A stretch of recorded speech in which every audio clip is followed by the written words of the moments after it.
Კაშენ დაწერე კიდევაც საბას ხვიტარიძის პროცესზე იყავი, არა მარტო ამ პროცესზე, დღეს ნიკა კაციას პროცესზეც იყავი, როგორც ვიცი.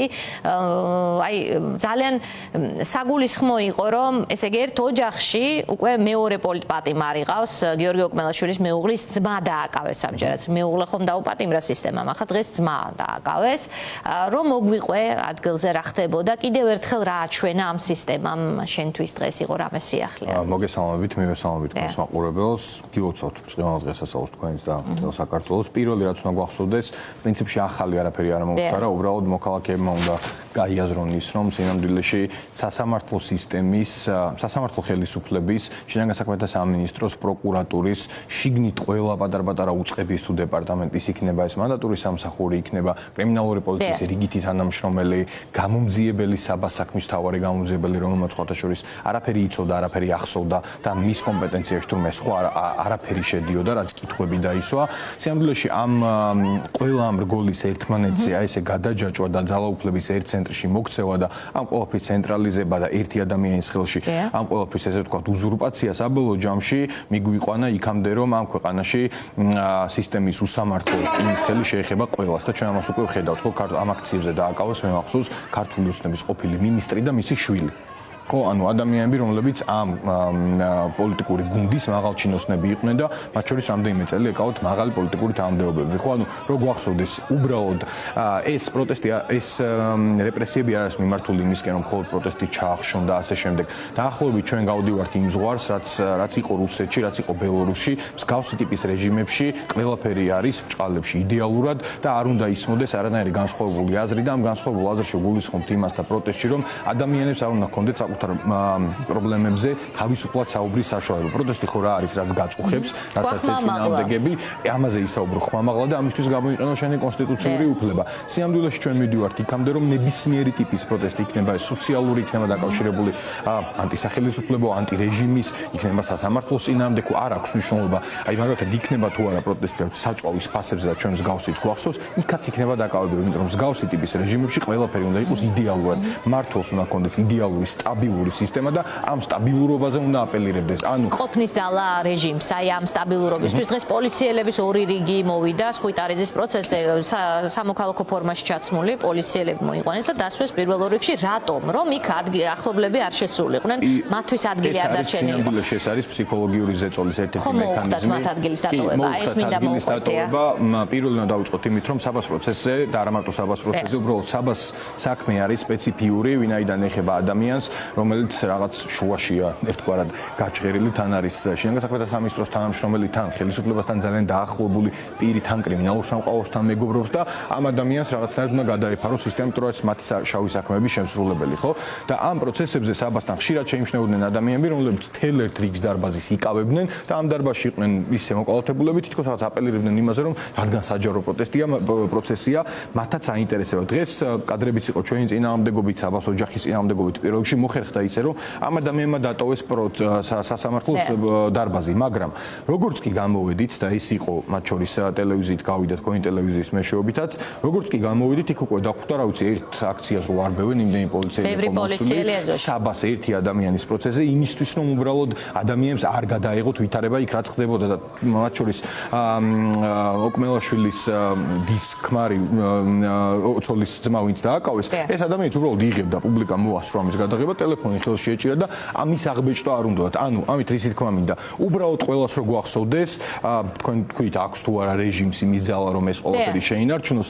რეჟიმის საბოლოო ჯამში ინგრევა მაშინ, როდესაც ჩვენს ლაპარაკობთ, როდესაც ჩვენ აღვწერთ რაღაც მათ დანაშაულებრივ ქმედებებს, როდესაც დღის შუქზე გამოგვაქვს ყველა ის უკავანობა, რომელიც მათ ჩაიდინეს, რომელსაც მომავალში ჩაიდინեն დარწმუნებული ვარ, ამიტომ მათ ეშინიათ ადამიანების, რომლებიც იქცნენ ჟურნალისტებად, ხო, სმარტფონი შეგვიძლია ხელში ავიღოთ, ყველაფერი გადავიღოთ, მივაწოდოთ როგორც საერთაშორისო მედიას, მაგრამ პირველ რიგში ქვეყნის შიგნით ჩვენს თანამოქალაქეებს და აღვბეჭდოთ რეალურად ის, რასაც აკეთებენ და დაუპირისპიროთ მათ პროპაგანდას. ამიტომ ეს უნდა გავითავისოთ. ჩვენი საჯაროობა არის პირველი ნაბიჯი იმისკენ, რომ რეჟიმი მაქსიმალურად შევასუსტოთ და ეს ყველაფერი ჩანს, ხო, აი რაღაც მოჩვენებით ლეგიტიმაციაზე აპელირებენ, ვისაც არ უნდა შეხვდნენ და ხელი არ უნდა ჩამოართვან, იქნება ეს არ ვიცი ინდოეთის რომელიღაც უნივერსიტეტის ლექტორი თუ დეკანი, ამასაც აპელირებენ ისე, რომ იყო მაღალი დონის შეხვედრა საერთაშორისო ასპარეზზე. სინამდვილეში მათ აქვთ ლეგიტიმაციის პრობლემა.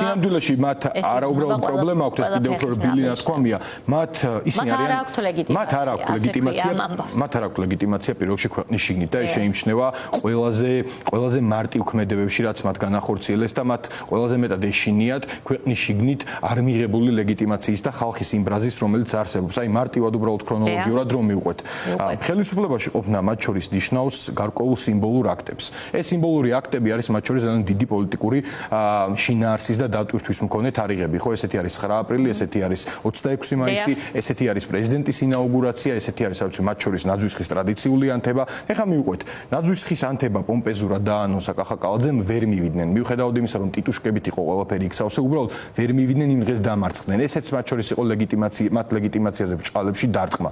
შემდეგ იყო 9 აპრილის მემორიალთან მოსვლა, ეს ვერ გაბედეს ისევ, მიუხედავად იმისა, რომ მთელი შინაგან განსაკუთრებათა სამინისტრო და ტიტუშკები მათ მიერ იყო მობილიზებული და რამდენიმე ასეულმა ადამიანმა მოახერხეთ და იმ დღეს დათქმულ მიზანს მივაღწიეთ. 26 მაისი, რომელიც არის ყველაზე დიდი სამოქალაქო დღესასწაული ამ ქვეყანაში და რომელიც ყოველთვის თავისუფლების მოედანსა და რუსთაველზე ტარდებოდა, სხვა შორის 1991 წლის შემდეგ ეს ლოკაციები ძირითადად არ იცვლებოდა, პირველად 2025 წელს იცვლება, იმიტომ რომ მათ ეშინიათ ხალხის ბრაზის, რომელიც იქ იქნება გამოხატული და ვერ მიდიან იმ ლოკაციებზე.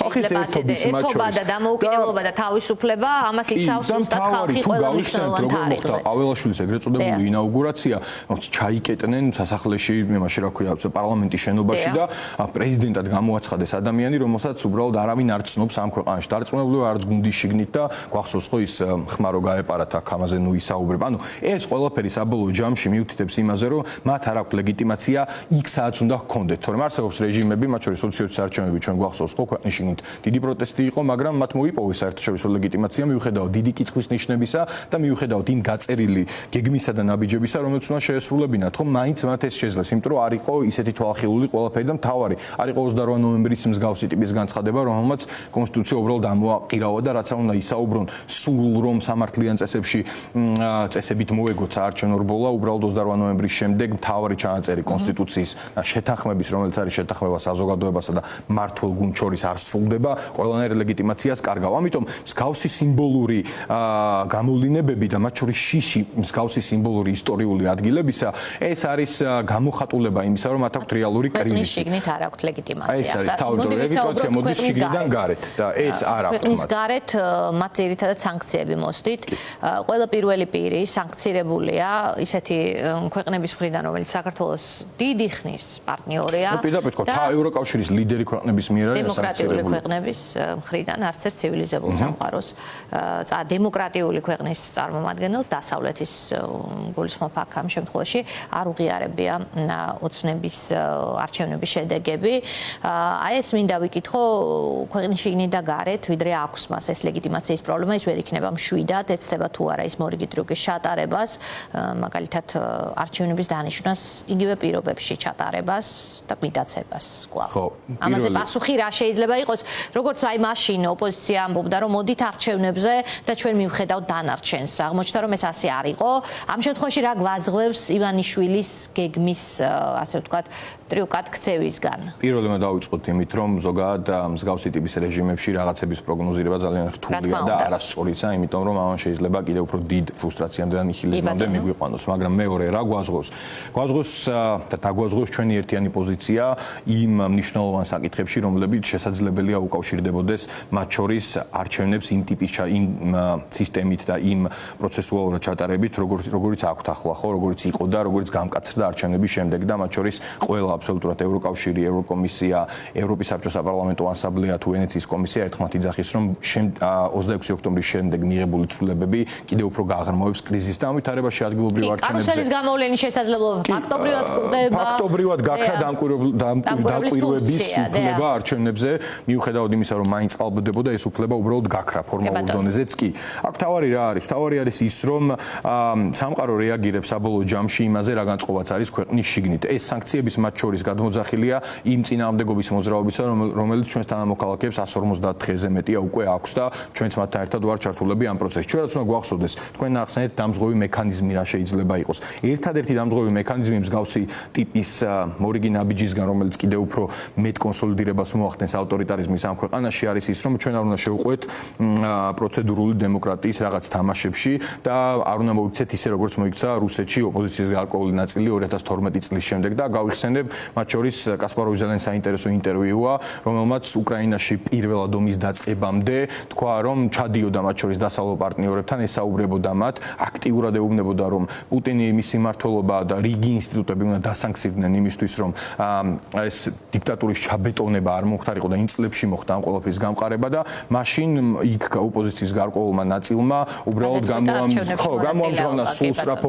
გამოამჟღავნა სულსწრაფობა და მას ხვდებოდა პასუხად ის, რომ თქვენთან ყველაფერი არც ისე ცუდად, ანუ ვითარების ნორმალიზებისკენ მიდიოდა ოპოზიციის მეორე ნაწილის მხრიდან წამოსული პასუხები, მათ შორის სანქციებთან დაკავშირებით. ამიტომ ვითარების ნორმალიზება არის მსგავსი ტიპის რეჟიმების მთავარი ამოცანა იმისთვის, რომ ანუ ივანიშვილმა ვერ უნდა იპოვოს პარტნიორი ოპოზიციის პარტნიორიც არა, მან ვერ უნდა იპოვოს უბრალოდ ისეთი მისი გეგმის თამაშის მონაწილე. მან ვერ უნდა იპოვოს ისეთი მოთამაშე, რომელიც ძალიან მცირედი ხარისხით მაინც ქვეყნის გარეთ და ქვეყნის შიგნით ვინმე სათქმევინებს იმას, რომ ამ ქვეყანაში შესაძლებელი არსებობდეს რაღაც სხვა მექანიზმი, გარდა იმისა, რაც ახლა ჩვენ ხელის გულზე გვიდევს, რომ ეს რეჟიმი შეიცვალოს. რა მექანიზმია ასეთი? პარლამენტში არ შევიდა ოპოზიციის არც ერთი ოპოზიციური პარტია, რომელმაც გაიმარჯვა ამ არჩევნებში. მოდის ადგილობრივი თვითმმართველობის არჩევნები, ეს იქნება ალბათ ტესტი, მორიგი? მე უყურებ შემდეგნაირად. მე მგონია, რომ ადგილობრივი თვითმმართველობის არჩევნებზე არ გასვლა და ზოგადად მსგავსი ტიპის პოზიციები მქონდა მათ შორის წინა არჩევნებთან დაკავშირებითაც 2020-ის შემდეგ ეგრეთ წოდებული მიშელის შეთანხმებასთან დაკავშირებით, რომ არ შეიძლება სულსწრაფობა, ჩვენ უნდა გამოვავლინოთ ამ შემთხვევაში ნებისყოფა და მნიშვნელოვანია, რომ ინიციატივა ავიღოთ ხელში. რეალურად შემდეგი რამდენიმე თვის განმავლობაში მთავარი პოლიტიკური მოვლენა და ამის გარშემო საუბრები იქნება, რას ვაპირებთ ადგილობრივი თვითმმართველობის არჩევნებთან დაკავშირებით, ხო? მათ შორის მედიის მხრიდან, მათ შორის საზოგადოების აქტიური ნაწილის მხრიდან. ამ შემთხვევაში ინიციატივის აღება ნიშნავს იმას, რომ შენ ბურთს კი არ უგდებ ქართულ ოცნებას მოედანზე, არამედ შენს თამაში შემოყავს. ჩემი დამოკიდებულება და ჩვენი პოზიცია ასეთია, რომ ახლა მნიშვნელოვანი იქნებოდა, რომ არა მარტო ის პარტიები, ვინც ბარიერი გადაალხა, ის თქვა, არამედ ახალი აქტორები, ვინც შემოვიდნენ, რომელთაც აქვს საკუთარი პოლიტიკური წონა, რომელსაც აქვს საკუთარი, ეს თქვა, პოლიტიკური ელექტორატი ყავთ და ამ ადამიანებმა ერთად უნდა გავაკეთოთ განაცხადი იმასთან დაკავშირებით, რას ვაპირებთ. ეს რას ვაპირებთ უნდა იყოს, ჩემი აზრით, სრული სანიტარული კორიდორი რეჟიმთან, იმიტომ რომ საბოლოო ჯამში ლეგიტიმაციის პრობლემა რომ აქვთ, ამის მთავარი წერტილი და ჩვენი თანმიმდევრულობის გაგრძელება უნდა იყოს ამ არჩევნებში ამ პირობებით არ მონაწილეობა. აქ თქვენ შეიძლება დამისვათ კითხვა, რაც სხვა პარტიებსაც აქვთ და გააჩნიათ, რომ წინასწარ რატო თქვათ, ხო? შეიძლება რეალობა. შეიძლება ინიშნება ახალი არჩევნები უშვებენ პოლიტპატიმრებს და მანამდეა ადგილობრივი. შეიძლება დეკემბერში არჩევნები და გეუბნებათ, რომ ოქტომბერში მოდით. ეგ მინდოდა მეთქვა. კი, ეგ მინდოდა მეთქვა. ხა ვინმე წარმოუდგენია, რომ რეფორმირებული ცესკოთი, რეფორმირებული მუწყებებით, რომელიც საბოლოო ჯამში შეთანხმება მოხდება პოლიტპატიმრების გამოშვებით. ვინმე წარმოუდგენია, რომ ჩვენ ამ არჩევნებზე არ გავალთ, ეს ხო სრული აბსურდია. ხო, ანუ ჩვენ საუბრობთ, რომ აღნიშნულ ვითარებაში მანამ მხოლოდ ეს ორი პუნქტი თუ დაკმაყოფილდება, დაინიშნება ახალი არჩევნები და რეფორმირებული პირობებით, რომელშიც ჩაერევა რეფორმირებული, თუ ამაზე არ წამოვიდა, თუ ძველი წესით ატარებს არჩევნებს, მაგრამ ატარებს. ხო, აზრი არ აქვს ამ შემთხვევაში ჩემი გადმოსახედიდან, იმიტომ რომ ყველა საერთაშორისო შეფასება და ჩვენ თუ საუბრობთ იმაზე, რომ ჩვენი პარტნიორები ამ ქვეყანაში დემოკრატიის გაძლიერებისთვის ძალიან დიდი ხანია იბრძვიან და მათ შორის დებენ როგორც ფინანსურ, ასევე სხვა ტიპის რესურსებს და ამ ყველაფერს შემდეგ ამონიტორინგებენ რა შედეგებამდე მივედით. ისინი ყველა ერთხმად ამბობენ, რომ პირიქით 26 ოქტომბრის შემდეგ ყველაფერი გართულდა და გამკაცდა. მოდი შევეშვათ ცოტა ხანი საარჩევნო კოდექსს. ხო, ყველაფერი გამკაცრდა, როგორც სისხლის სამართლის მიმართულებით, ასევე ადმინისტრაციული მიმართულებით და 60 დღემდე ავიდა პატიმრობა, როდესაც რუსეთში და ბელორუსში არის 25-30 დღე. ამიტომ ამ ვითარებაში რეალური ერთადერთი გამოსავალი არის პირველი სრული ბოიკოტი რეჟიმს, იმიტომ რომ მათ ლეგიტიმაციის არარსებობა ძალიან ტკივად და მართლა ყველა კარზე დააკაკუნეს ევროსაბჭოს საპარლამენტო ასამბლეის დროს იმისთვის, რომ მინიმუმ ერთი ცვლილება მაინც გაიტანა და ეს ვერ გაიტანეს და მეორე, რაც შეიძლება აქტიური მუშაობა საგარეო ფრონტზე იმისთვის, რომ ჩვენ ეს სანქციების პოლიტიკა კიდევ უფრო გაიზარდოს და მესამე და მთავარი მე რაც გონი არის ის, რომ მაქსიმალური კომუნიკაცია მათ შორის აქტიურ მოქალაქეებთან და პროტესტის პასიურ მხარდაჭერებთან იმისთვის, რომ მათ გაიგონ, რომ თუ ვიზა ლიბერალიზაცია დგება საფრთხის ქვეშ, რეალურად რა შეიძლება დაკარგონ და ეს დაკარგვები არის კონკრეტულ სიკეთეებში გამოხატული. დიდი მადლობა.